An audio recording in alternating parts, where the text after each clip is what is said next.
Hi, Geekscapists. Happy Labor Day weekend. I'm Jonathan London, your host, and this is a Geekscape special. Usually, if this is your first Geekscape, what I like to do is sit down with someone and talk movies, video games, comic books, TV, all that normal geek news and reviews stuff that you come to expect from pretty much every video on the internet. That's, well, PG. But we're not doing that today. Today, I'm going to sit down with my good friend Nick Scown, not in person, here on the internet, remotely, and we're going to talk about his brand new movie that he co-directed. It's a documentary called Too Soon: Comedy After 9/11, and it premieres this coming Wednesday, the 8th, on Vice TV. So wherever you can get Vice TV, maybe that is your Slingbox, your cable provider, or the Vice website. They got their own platform. This documentary is going to premiere there. I'm going to talk to Nick a bit about it, but he's no stranger to Geekscape. He's been on Geekscape many times in the many years that we've done Geekscape. So let's bring Nick on and let's talk to him about the brand new documentary. Nick, how are you, buddy? I'm doing good. How are you? Welcome back to Geekscape. Thank you. I don't, it's been a while. I think the last time maybe we were wearing pirate costumes or Are you serious? I think it was, yeah, I think it was like I remember Gilmore in a pirate costume. I don't know how that was probably. Listen, if Gilmore was on the show, it was probably a long time ago. I mean, you know what? I take that back. We had Gilmore on for the blood drive. We had Gilmore on for the Christmas special. Gilmore's been on twice in the last year. So yeah. That being said, in person, if Gilmore was on the show in person, yes, it was probably a long time ago. So it was a long time ago. If anything was in person, it was at least 18 months. Yeah, we're trying to get back there, man. We're trying to get back there with the in-person. I have a director coming up in October who wants to be on the show, and he's like, I'd love for it to be in person. And I don't know. You want to come on Geekscape? I'm gonna check that Vax card. I'll be like, can I? Excuse me, can you show me proof of vaccination? And you can come on Geekscape. We would all like to be able to do everything in person soon, but we'll see if the rest of society complies with us. Yeah. So Nick, yes, you have not been on the show in a long time, but you've always been like, that's insane to me that you said that, because we talk all the time. Nick, you're like one of my closest friends, and I mean, we just went through a very harrowing NBA playoff season together. That was, we saw you almost every game for that. We happen to both be the fans of the same team, and we met in film festivals like 2004. I'm going to say 2004 was the year that you and I met in film festivals, and we've been pretty inseparable ever since. Yeah, you were the only other Utah Jazz fan in Los Angeles. Yeah. So we had no choice but to become friends. Yeah, no, well, it's a lonely road for some of us here in Los Angeles if our basketball team of choice is the Utah Jazz. But you know what? I think we promised your publicist, Karen Oberman, who's a longtime Geekscape supporter, not to talk about basketball until the very end. We gotta save this for the top. Well, let's talk about the movie, because Nick, like, I know you as a filmmaker, but most of the filmmaking that we talk about is your narrative work. You know, like you read my scripts, I read your scripts, I watch your shorts, like you watch my shorts, and like as we make films together, and have over the last 15 years, I mean, you've been like one of my most trusted barometers, and I have people who, do you have these people in your life, Nick, who like as your scripts start going and collecting like a little bit of heat or momentum, they hear about it and they're like, oh, I'd love to read it. Like you have those people who are like, oh yeah, I'd love to read it, just unsolicited, or like, oh yeah, send it over. And I just don't. I'm like, no, I don't see no offense to those people, no offense to their critical eye. I don't see the point of sharing your film outside of the people who need to read it. I want them to watch the movie. I want to keep that energy of having to make it, that urgency of having to make it, without diluting it with sharing the story a million times over prior to the creation. Does that make sense?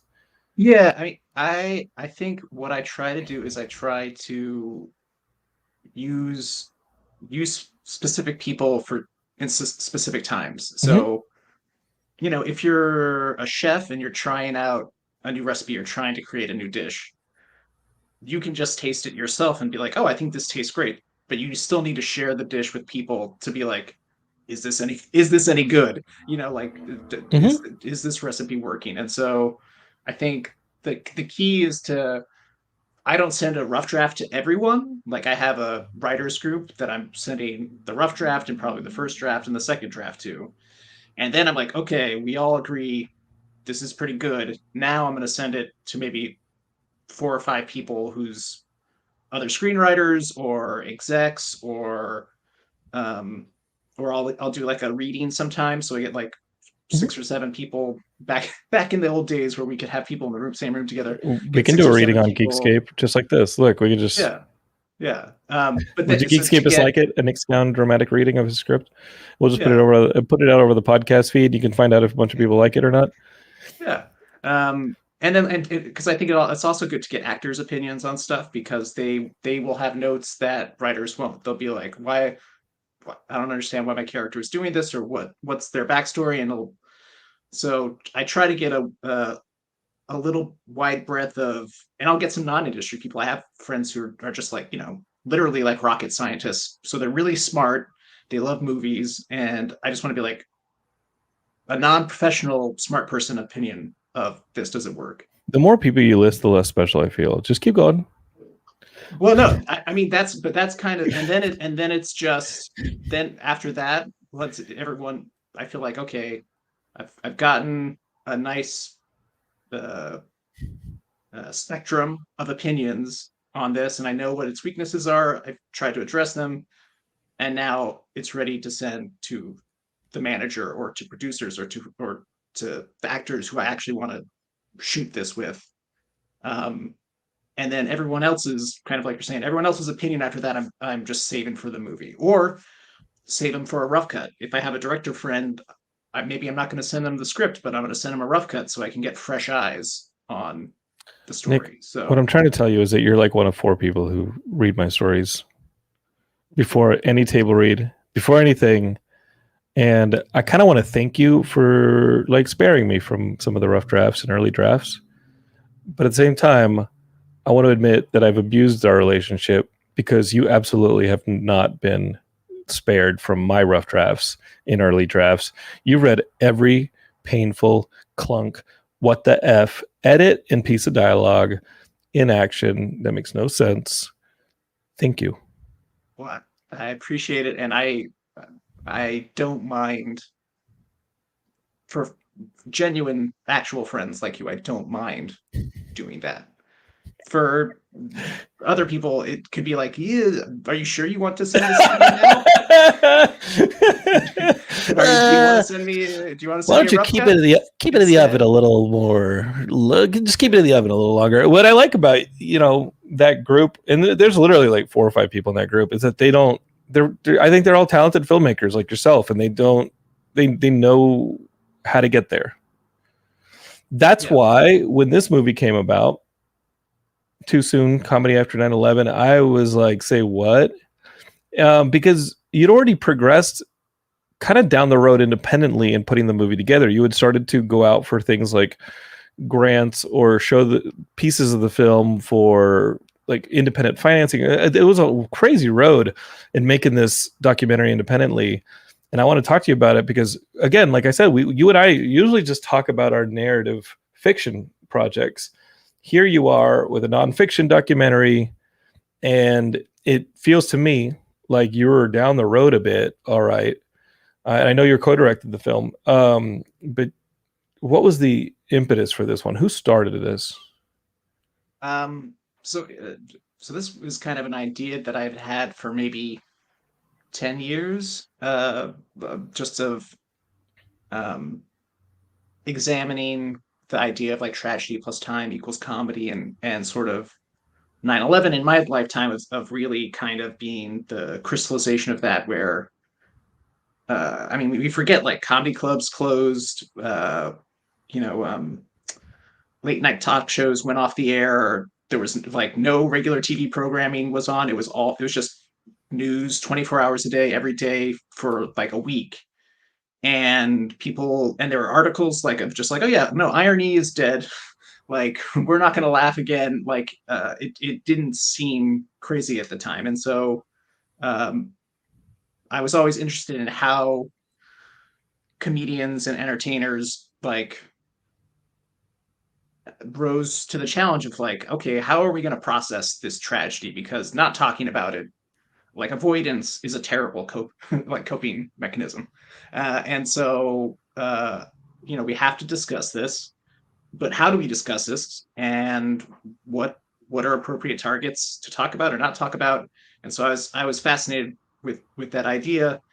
Like for me personally, like the Onion 9/11 issue was a huge thing, where that was the first time that I laughed in weeks, of depression. Like and it Can broke you the remember spell. that distinctly, like Oh yeah, from when it happened? Because I remember, I mean, even when I watched it in your film, there's a segment on how The Onion was a lot of people's first breath of fresh air when they had a 9/11 issue. Really quick turnaround on the 9/11 issue, and a lot of people were like, "Well, we guess it's okay to laugh at it," and they kind of set the guidelines for a lot of comedians, like, "Hey, these are kind of the parameters you're okay operating in, and you're going to get some flack." They did get some flack for it.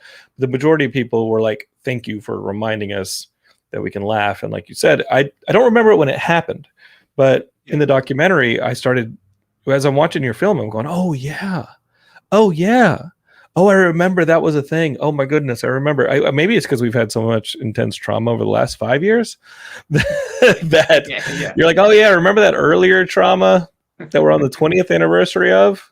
yeah. Oh No, right. it was, yeah, no, it was something that stuck with me. And so when I first kind of discussed the idea with my co-director Julie, who's Julie Seabaugh, who's a comedy journalist, I said, like, she's like, well, why do you want to do this? And I kind of explained that story. I had gone to New York at the end of September of 2001 to look at film schools, and ended up not going to any of the film schools, just like being in the city and trying to help my friends who were struggling at the time, You who didn't lived even in New visit York. them. Yeah, it was just like, it just seemed like, oh, this is at that moment, it's like it feels really stupid to take a tour of a film school right Hmm. now after what just happened. Um, but coming home and laughing about the Onion thing, and she was like, oh, that for her that was the same thing too, and she had kept the hard copy of that Onion issue. And she was a journalist, so she was moving around from different papers, but she always kept that hard copy because it was that important to her. So that was kind of the bond, like 5 years ago when I first talked to the idea with her. And so neither of us had ever made a feature documentary. My background is mostly, like you said, in narrative TV and web series and movies. Um, and so it was kind of a decision we had to make of like, okay, do we try to pitch this idea? I mean, I hadn't done anything with the idea for 10 years because I assumed, I was like, well, someone else is going to do this. Like, Hmm. someone's going to make this movie. There's no reason that I should. I'm not the person who should tackle this subject. But no one did. And so I was like, all right, well, if no one else is going to do it, it might as well be us. And when I was in at the University of Utah, we had have like guest speakers come. And one year we had Werner Herzog come to like speak to our to the school, and then to like our directing class, which was only like 10 or 12 kids. And what was that And I like? mean, oh, it was fucking it was the best lecture. Like, if you I mean, I can't speak for the other kids in class, but like after his talk, if you didn't want to make a movie after what he talked about, then then you're not cut out for the film industry. Like, he was like, here's what I did. He's like, no one would give me a camera. I couldn't afford a camera, so I broke into the film school that I knew about, stole their camera, shot it, put the camera back. Like he would do That's whatever it takes hardcore. That's to make a amazing. movie. Yeah, and he was talking about how I think with Fitzcarraldo, he had run the numbers for the budget, and he was like, we don't have enough money. But he's like, but I know I gotta, if I can feed the cast and crew, they'll keep working, and when we finish the movie, then I'll be able to sell it and have the money to pay them for their work. But I Okay. got to be able to feed them. So he's like, but if I do that, I can't afford to feed myself. So I'm gonna buy a giant bag of rice, and I'm gonna have 1 cup of rice a day on this shoot. And so he said, if you see photos of him, that's why he is so thin, because he's only eating a cup of rice a day, because that's the only way he could afford to make the movie. Holy crap. Yeah. And so so like, he's telling these stories, and just like the whole thing is just like, yeah, don't let anyone stop you from making your film. And one of the big lessons I took is he said, no one wants to help you start something. They will help you finish something, or they'll help you do something in progress. But if you say, I'm thinking about making a movie, no one cares. If you say, I am making a movie, we are shooting right now, we're doing it, it's going to happen with or without you, do you want in? Suddenly people are like, oh yeah, I want to get in on this if this is going to be a real thing. So I told that story to Julie, and I was like, so we could spend a year trying to pitch this or do all the stuff, or we could just start shooting it. And so that way we are not saying we are thinking about making a movie, we're saying we are making a documentary. So that was kind of what we did. And so in the beginning, it was just the two of us. I was borrowing camera equipment from my roommate at the time, Brian Cavallero. I know Brian, but Milton, who shoots your regular stuff, didn't shoot your early. He didn't give you a solid and help you out, because I know Milton, who's your regular narrative DP. Yeah, I loved him, Milton. He didn't be like, "Hey, I'll come do camera on your doc early on to like do a solid," or did you just not feel like bothering him with it? Well, it was two things. A lot of these interviews would be very last minute. It would be Julie texting me at work like, hey, Jeff Ross he's going to be in the green room at the Comedy Store tonight. Do you want to go?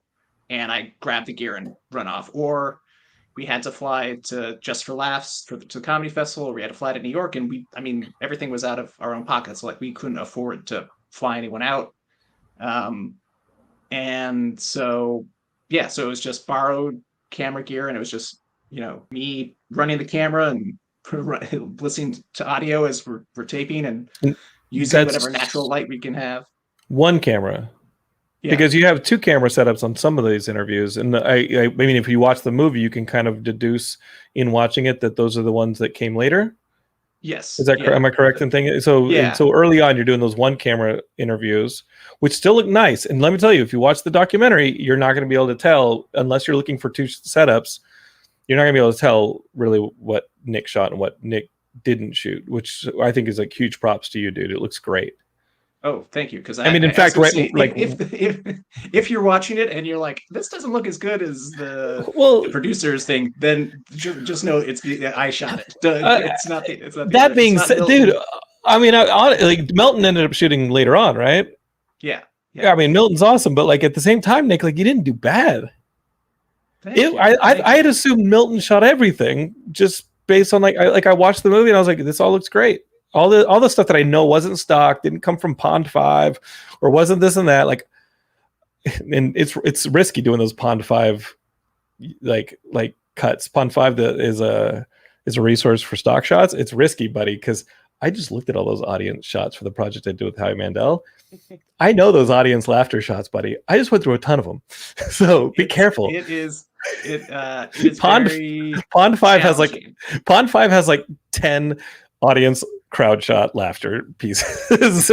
Yeah, I mean, there's a lot. I had to look when I started making this. Again, I come from a narrative background. Like, I did not understand like, how does one sift through stock footage, and so there are those Pond 5 shots, and then I also had to be like, oh, okay, there's from Reuters or AP, like they did a news report from that era about a comedy performance. Yeah, I'm gonna watch this whole thing to find the one cutaway shot of the audience that they used, and I'm gonna stick that in. Absolutely.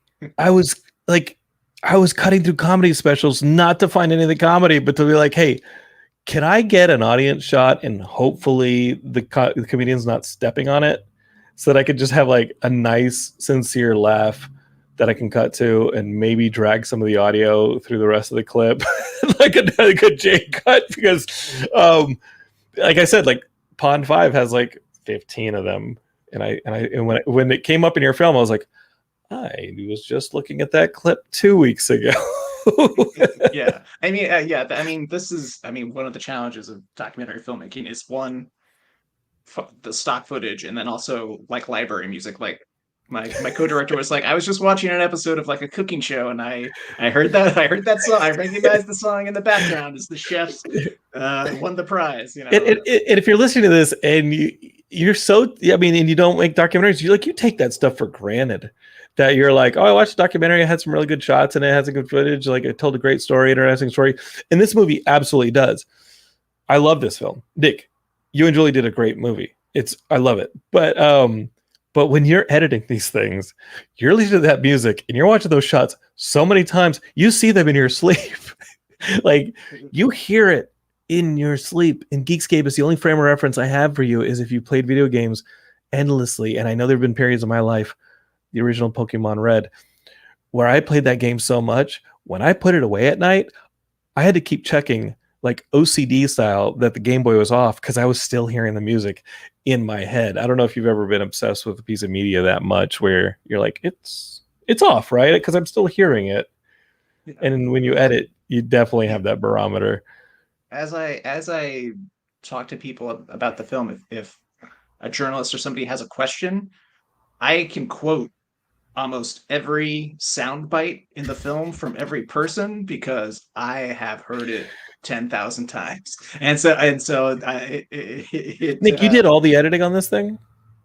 I did the majority. So I cut. So basically, the process that we ended up doing was for about 4 years, Julie and I shot all these interviews ourselves, collected all the footage so that we could start cutting a rough cut together of the story and segments like the Onion section, and then we did a section on like the Arab comics who formed the Axis of Evil comedy tour to kind of show us like a proof of concept of like this is the style of the documentary, this is the story we're doing, this is how we're treating the subjects.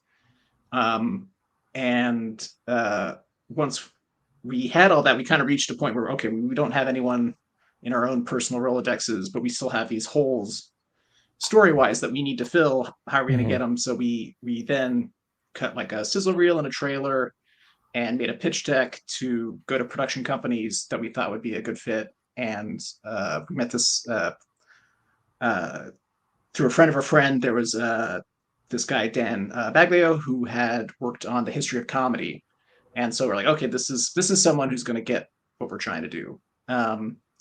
So got the materials to him. He liked it. He went to Sean Hayes and his production company, Hazy Mills, who had also worked on the history of comedy.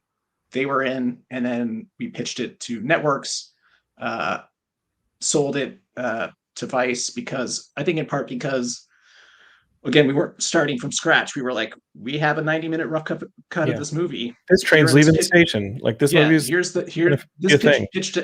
pitch deck isn't what the movie is. It's what the movie will be. It's what the movie is. This is the story in it. These are the people we need to shoot.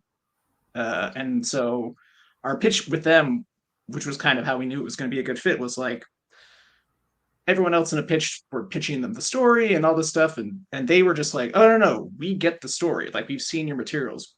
We know what it is. What do you need to finish this? Like it was like a production meeting as opposed to a pitch meeting. And so at that point, that's when we finally had the budget to like hire Milton and DPs in New York and London and around the country to shoot the remaining interviews for us during the pandemic. So you and Julie are remotely like on FaceTime or something or Zoom watching those interviews get shot with remote DPs asking questions. Yeah, so Julie crazy, dude. That's crazy. Julie would be interviewed. We'd have like an iPad or a laptop set up with Julie's face on it to interview them while I was watching the video feed to direct the coverage of the interviews remotely. That's insane. Like you're like a head in a jar. Yeah. So that was how we finished shooting, and then how long did that go on? I mean, I don't know how long the pandemic's been lasting, but like I kind of want to know. Sorry, Geekscape, this is in the weeds or not. The movie is Too Soon, comedy after 9/11. It comes out this week on the 8th on Vice TV. But we're going to be filmmaking talk. Okay. So be ready for that. Sorry. Filmmakers hosting a show has a filmmaker on the show. It's going to happen. So what percentage, having completed the movie, what percentage is pre-Vice, pre-Sean Hayes and Todd Milner, like on your own filming, and what percentage of what I just watched is post that relationship helping to get it all across the finish line?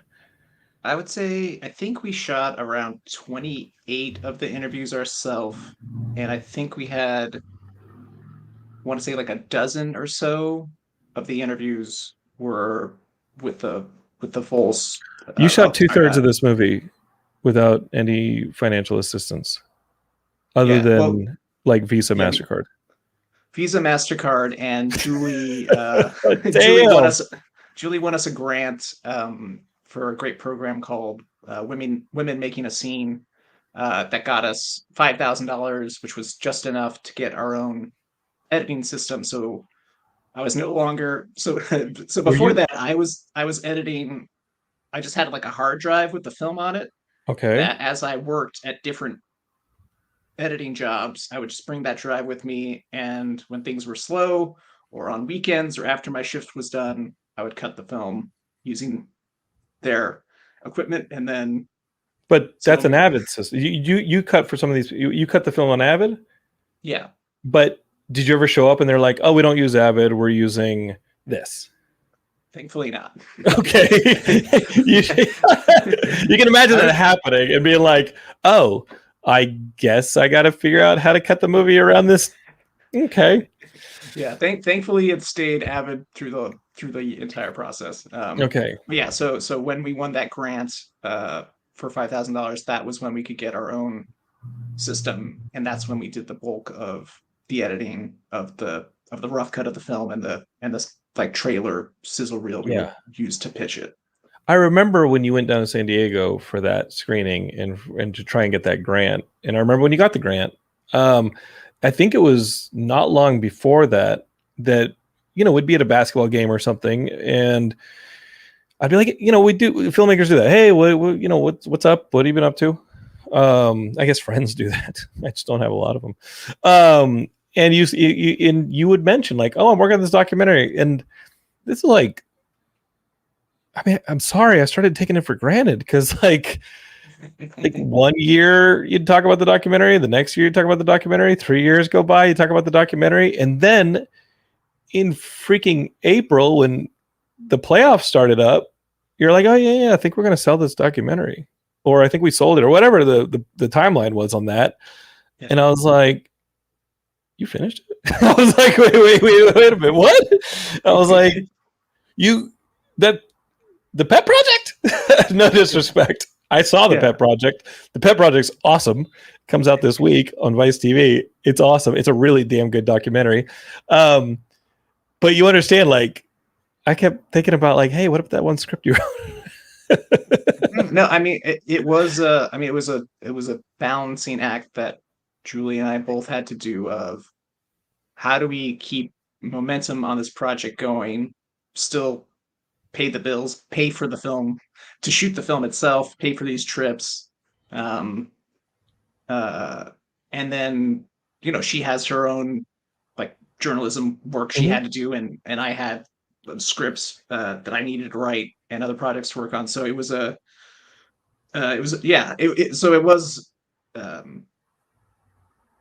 kind of the passion project that when I didn't have something else to do, this would be the focus. It was basically just when did I have out any available hours I had. It was okay. Now I can work on this documentary. Nick, you told us about what got you into the movie, that you'd witnessed this sort of like, not censorship, maybe it's like self-censorship, trying to feel out when it was appropriate after 9/11. 9/11's a memory I won't forget. I lived in New York. It was a morning that, in a week, in a month, in a year, that I just like I will never forget. And now we're almost on the 20th anniversary of it, and it feels like I blinked and now here we are. But I remember that morning so vividly. When you have those ideas of what this documentary would be, and for 10 years you're carrying this idea around before even talking to Julie about it, and you're like, I really want to make this film. Now that you've made the movie, what were how did it mature, and what were the discoveries you made and the lessons you learned that you're surprised by?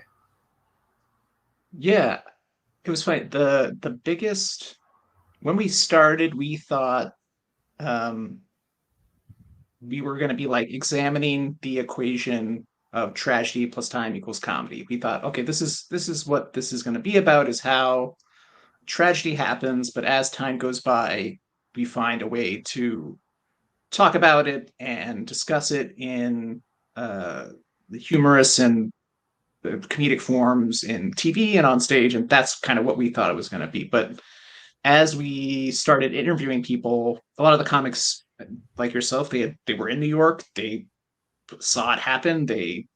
Uh, there's a couple people who were there, literally there, running for their lives, or were Mm-hmm. first responders down there. Like those people are in the film, and what we got when we started talking to them was that it wasn't just tragedy plus time equals comedy. It was that tragedy plus time plus comedy equals healing.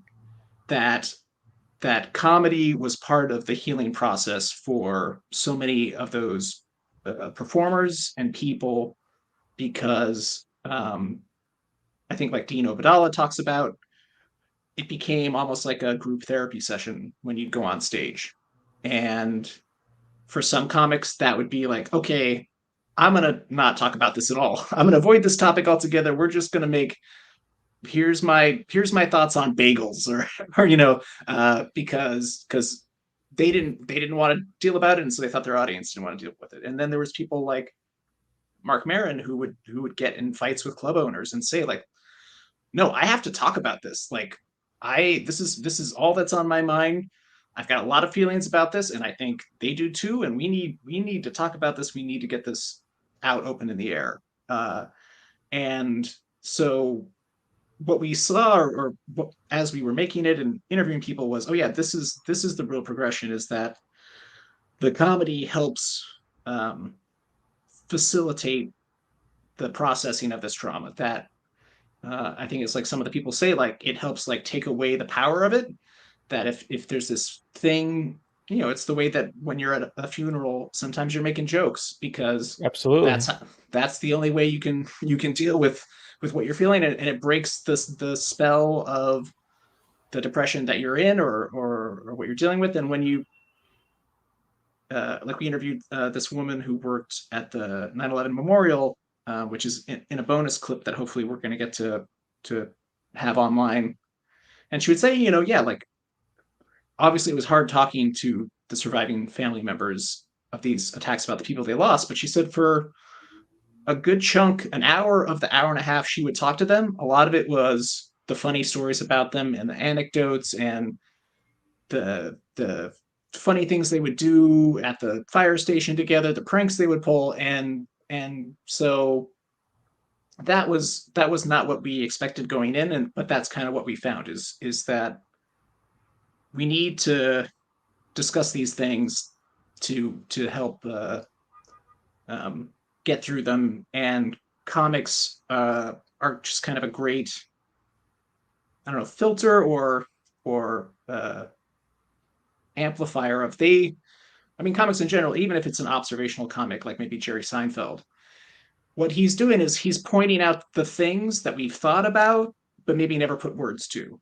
Sure. And so that's what a lot of comedians do. And so they put the anger we were feeling, or the hate, or the sadness, or the sorrow, them putting words to the feelings we're thinking, and somehow making us laugh about it, is what is just a great, like, medicine in general. And It so was like, that was the big discovery.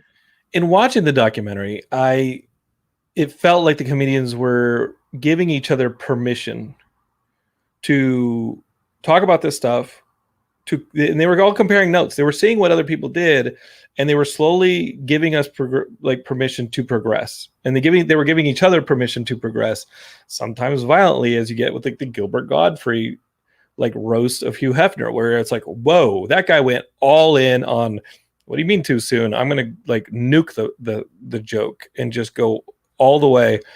And then you see the barometer for like how we in in the thousands just started turning politically and socially with comedy, and you see the rise of the Daily Show with the post 9/11 politics giving so much fuel for them to burn in turning into what the Daily Show turned into. And now there are so many offshoot careers and versions of the Daily Show. I thought that was really interesting. And then seeing also things like, I think the segment on Janeane Garofalo in her treatment as a woman, in contrast to how male comics were treated, having the same level of criticisms towards the politics of the time.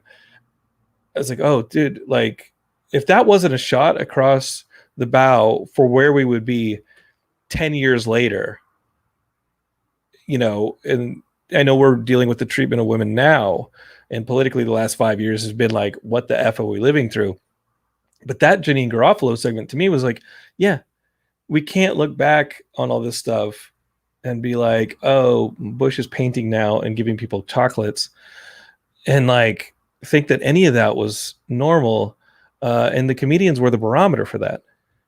Yeah. Well, like, yeah, I mean, there was a lot of people that we talked to who said that that became an inflection point of change in their careers, where like Dino Badala was like, yeah, I was just, before the attacks, I was just a guy making jokes about my mother-in-law, but now I got to make jokes about terrorism and anti-Muslim backlash and people getting killed, and I'm I got to talk about this stuff now. I can't just make mother-in-law jokes, or like Janeane, or even like David Cross was, who were like, oh, I have to speak out about how the government is reacting to this attack and why we are invading these countries that didn't have anything to do with what happened. And to see, like with the Janeane thing, that was again something we hadn't maybe going in thought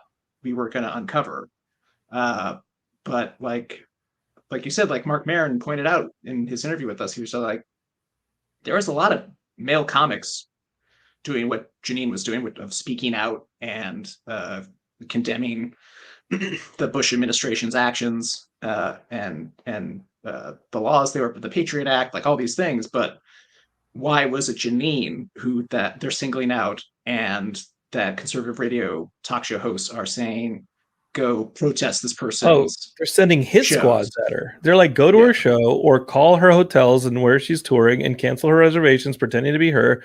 Like, it was a hit job. And you're watching this and you're like, oh, the normalization of harassing women on a public stage and getting away with it.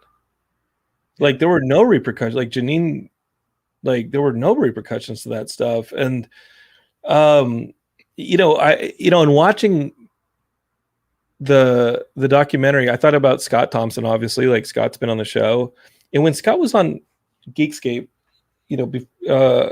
he said, like, Bin Laden successfully killed New York. 9/11 like, it killed the culture in New York, and the only way to respond to what happened on 9/11 was to turn Manhattan into Disneyland, right? It was to turn like Times Square into Disneyland. I think that was already in the process of happening under Giuliani, but Scott got hit hard.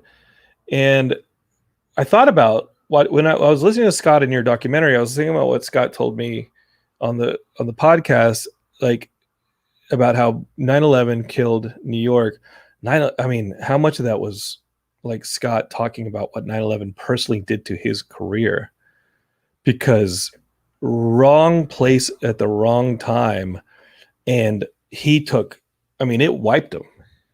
Yeah. That was bad. Yeah, no, I mean, I didn't know about Scott's story until your podcast, and so I think after you recorded, you were like immediately texted me like, dude, you got to talk to Scott Thompson. That small like YouTube project you're working on, that little documentary, that cute pet project. I'm kidding. By that point, you'd already been interviewing bigger comics and like this and that. Like, by that point, I was taking it. I knew this wasn't just like something you were doing for fun. I knew it was a film that you were gonna make and that was gonna be great, like all your other projects. And I remember, like, as soon as I got done with Scott on Geekscape, you were the first person that I wrote to and said, "Hey, man, you still work on that movie? Because Scott is the guy you got to get on camera." And his story of, I mean, I didn't know where we were going to fit it in the story, but it ended up kind of being the beginning of the documentary, which is, again, like, here's this entertainer, this comedian who has suffered from tragedy, from terrorist activity, who has been terrorized uh, by extremists who attacked his home Prior to 9/11. because Yeah. prior to 9/11 for doing satire, for doing comedy. And his way of dealing with that was to take that fear and the frustration and all that, and to research and do this one man show. And and it's like, so you're already like, I'm in, like, I love Scott, and I love that this is how he is going to deal with trauma and process trauma, and to go through that, to build this one man show, to get it to come to New York, to be in Manhattan on a stage, and for literally, like, I think it was like a week before it opens, these attacks happen, and now everyone in the world is like, well, I don't want to watch a one man show about terrorism now. Yeah. Like, that's the last thing I want to watch. And I there's a it definitely, Scott says, like, it affected him deeply. It was a huge loss because he thought it was some of the best work he'd ever done, and now no one was going to get to see it because of like his show about terrorism. Now no one was going to see it because of another terrorist attack. And not just personally, professionally, like financially, he had invested so much of his own money in putting that show up in New York, and the posters and just the the publicity. And the posters went up September 10th. Yeah, that's brutal. Yeah, I mean, when we would like it, we put just a little piece of it in the film, but yeah, like when we talked to Nathan Lane and Matthew Broderick, who were doing the producers at the time, and we were like, do you guys remember, like, how other shows got affected? Because Scott's show got affected, and a ton of other shows that were on the stage at the time disappeared because of the attacks. And they were like, Jesus, like, talk about bad timing, and like, what, like, how do you even recover from that? Most people didn't, did they? A lot of people didn't. A lot of people didn't, and I think, I don't know, I have a hope. Like as we interviewed Scott, and then he provided us like the footage, some of the footage we have of him performing the show, and when we finally sold it, and it was going to come out, he like called us to ask, like, okay, how much of the footage did you use? And we're like, not a lot. It's mostly just you telling your story, and the footage accentuating what you're saying. And he was like, oh, good, because, like, hopefully he might do something with that shit. Like, he has the footage, and he might do something with it, because he said he hadn't watched it since then. It's too painful. Yeah, it's too painful. But then he, like, because being involved with the film, he watched it again and was like, oh, this is pretty good. There's some good stuff here. So hey, you use that? yeah. So I really hope that Scott does, like, get some kind of version of it out, because it would be a shame if that got lost forever. So it just, and I think it also, hopefully it would be helpful to him to just finally have it out and have people watch it. And there's probably still going to be people who are going to get offended, because there is some, he is pushing the boundaries in the show because he's dealing with a delicate topic, but I think it would be something that I hope he gets out in the world. Yeah, I mean, we're trying to create new stuff, and that's hard. And sometimes you end up with like a bunch of stuff that just ends up on hard drives. Like Geekscape's putting out another short film coming up that was living on a hard drive for 15 years, and Jonathan's just now finishing. Like, we became friends around the time I filmed this movie, and now it looks pretty great, and Geekscape's going to release it. Matt Kelly is working diligently at our YouTube channels and things like that, and there's a lot of great stuff going up on those channels every week. And I told Matt, I was like, when you get through that stuff, I'm going to send you my college radio shows, and then you can start putting those out on the podcast now. I'm kidding, Matt. That'll never happen. But I say that, but then who knows? Maybe I'll be like, these clips are funny. These clips are funny. These clips from when I was like 19 or 20 and thought that that was funny. Sometimes you find stuff in there that's funny. Matt actually just wrote in and said, I can't wait to watch this doc. And honestly, Geekscape is, I think it's a documentary. Like, it's not just about 9/11. It's not just about comedy. It's about I don't know. I mean, I don't want to call it a snapshot in time either, because it's not. It's about progression, and it's about these bigger concepts, and about permission, and about acceptance, and all these things. I mean, it is hopefully like it's about the process of it, and it takes a long time. It takes a decade before we can make a joke about X or Y or Z, or that people will laugh at a joke about X or Y or Z. And there's stuff even today that some people are just going to be offended by and not laugh at, but we kind of track to see the ripple of, this is the ripple effect of that giant rock hitting the pond of culture and just affecting society. And so we wanted to show how that rippled through everything, how it changed the world we live in, and how comedy reflected that change and had to change and evolve itself to fit the new world that we were living in. But it's funny, like talking about like making Matt put up these old shows.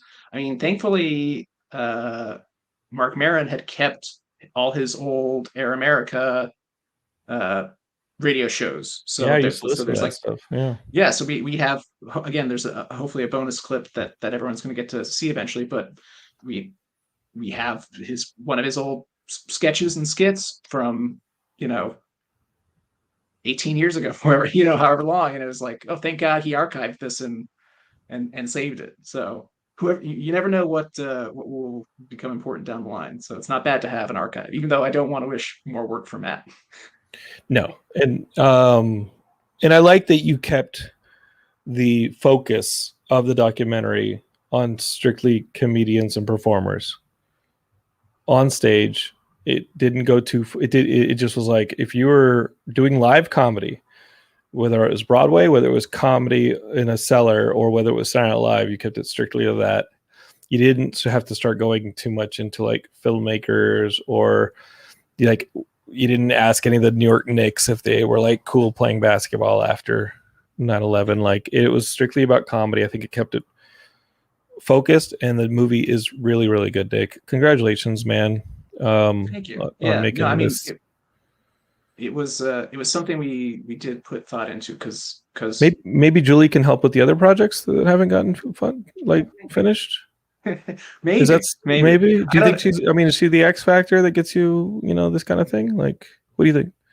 Have you thought about that? Yeah, maybe we can add Julie to maybe we add her to your other scripts that aren't, that are sitting on your hard drive. I don't think Julie likes the industry side of things. Like, she likes the journalist. She likes the journalism side of documentary filmmaking, and the other aspects of filmmaking, like getting into the weeds of I'm being a jerk. Production or cameras. Like, she, don't count her out. She's not a fan.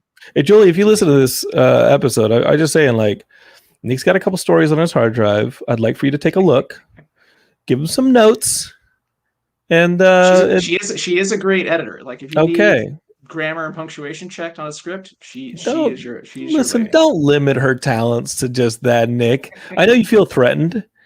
I know you're worried that she may be the X factor that got this one some success. Oh no, don't you minimize what she does to just like punctuation checks. No, this literally would not. I mean, it wouldn't have gotten made without her.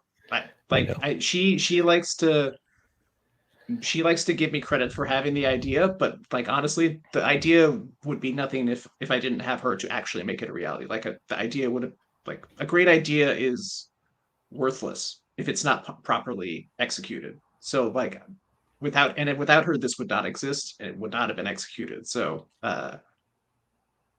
so all props to Julie. Nick, you know I'm just giving you a hard time, buddy. I know. I I love know. you very much, man. I think we got to wrap this up because we're focused now, and I want the audience to know about the movie and how it comes out this week, September 8th on Wednesday. You can watch it on Vice TV, and I'm sure you don't got to watch it live because everything is, maybe if it's on your cable network on the Vice channel or on your Sling Vice channel. I don't know how those things work, but I'm pretty sure if you go to like the Vice website, you can find information on how to stream it, how to watch it, where to watch it. It's got its theatrical premiere at Dance of the Films next Saturday, the 11th. I will not be in town, Nick, because I already had plans, but I would be right there, buddy, and I'll be there with you in spirit, man.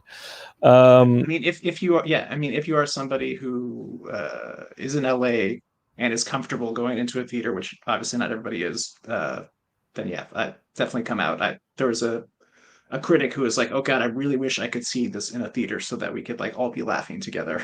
Yeah, So yeah. The movie runs the whole range. It's got really funny parts in it, but it also has some really really um, profound pieces where I was like, oh, right, that's where we were, and let's see where and I think it resonates with where we're at, which was what 20 years later it resonates with where we're at, what we've just been through, and I think that's really important. And it's a good reminder to be like, hey, we're strong and we're resilient, and we need to give ourselves permission sometimes.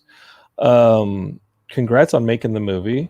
thank you. I can't wait to hear how the response is, man. Thanks for coming on Geekscape. Thanks for being my Yeah, friend.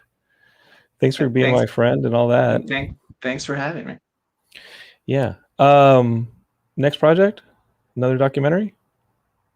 Um, yeah, there's been some potential things. We'll see. Some people have approached us about doing something similar with other topics. And then I think Julie, I can't say what she's working on, but she might be working on another documentary that I might help her out on that about a specific comedian and something he's dealing with that I think could be really cool. So there's definitely some more documentary stuff, and then um, also gonna hopefully get some more of these narrative script stuff going. There's a one script in particular that people really like, and so now working on pushing that boulder up the hill. Now that this one's on the other side, I can start focusing on that. Well, my fellow friend in this battle, if you need help, we're here. I'm here. Loved having you on the show. And I'm not scared to go into a theater. Maybe it's a level of naivety, but Geekscape, we got tons of stuff coming up. And on the through line that I was going to put together of going to the theater, went to see Shang-Chi on last night, and we got a Geekscape. If you subscribe, we've got a Geekscape special where Ian Kerner and I are going to break it down for y'all coming up next week as well. So subscribe, tell your friends about Geekscape. We got interviews like this. We got some fun panel discussions like we had last week on the show. We got all sorts of comic book and video game and movie and TV creators on the show constantly. And next week we have our deep dive into the whole Shang-Chi and the Legend of the Ten Rings, or the new Marvel thing. Y'all get it. If there's a new Marvel thing, Ian and I are going to break it down. Ian and I are going to break it down if there's a new Marvel DC thing. So you can get that by subscribing and checking us out on all the socials. We got 15 shows across the network or so. I lose count. Matt Kelly knows. Of what this started, of just you, and now to what it's grown, and the community built of Geekscapists. It's pretty incredible. So yeah, kudos. Thank you, man. Well, we like to fester, so thank you. Help us fester by sharing this with your friends. And do you know that I met Todd Milliner in Jury Duty? No. Yeah, Sean's partner. I mean, I haven't talked to Todd in years, but we met in Jury Duty. I'm going to send him this episode and be like, "Hey, Todd, I had your investment Nick Scown on the show and tried to help y'all out a little bit because y'all needed my help." And no, they don't need my help, but Todd is a great dude, and I loved meeting him, and I'm always here for support, especially for you, man. He was great, and you can tell that too, because without him and Sean, their idea was to have the producers and the Broadway section, which has helped bring in Scott Thompson's story too. So without their contribution, we wouldn't have the film that we have. So it's they deserve the credit. So give them a shout out. Yeah, definitely. Love you, buddy. I'll see you Sunday or something, or like Saturday or next week or something. All right. Yeah. We got like 5 weeks till basketball season, so I'll see you soon. Yeah. Love you, man. All right. Bye, Geekscapists.